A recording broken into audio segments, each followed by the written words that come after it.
আসসালামু আলাইকুম প্রিয় গাইস, তো নিয়ে আসলো আজব সেটিং রিংটোন সেট করা যায় মোবাইলের মধ্যে। কিভাবে সেট করবেন কথা না বেরিয়ে মোবাইল স্ক্রিনে চলে যায়। মোবাইল স্ক্রিনে যেয়ে আমরা ইমো অ্যাপসের উপর ক্লিক করব। মোবাইল স্ক্রিনে যেয়ে আমরা ইমো অ্যাপসের উপর ক্লিক করব। ক্লিক করার পরে নিচের দিকে যে কর্নার দিকে থ্রি ডট অপশন আছে এই অপশনে ক্লিক করব। এই অপশনে ক্লিক করার পরে আমরা দেখতে পাচ্ছি যে উপরের দিকে সেটিং এই অপশনে ক্লিক করব। সেটিং এই অপশনে ক্লিক করার পরে আমরা নিচের দিকে স্ক্রল করে লেখা আছে রিংটোন। এই যেমন নিচে দিকে স্ক্রল করে লেখা আছে রিংটোন, এটার উপর ক্লিক করব।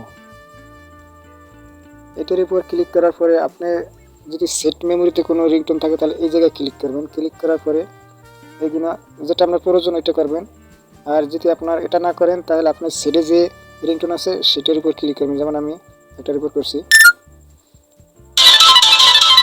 এইভাবে রিংটোন সেটিং করতে পারি। ভিডিওটি ভালো লাগলে সাবস্ক্রাইব করেন, পাশে থেকে বেল আইকনটি বাজিয়ে দিন। আল্লাহ হাফেজ।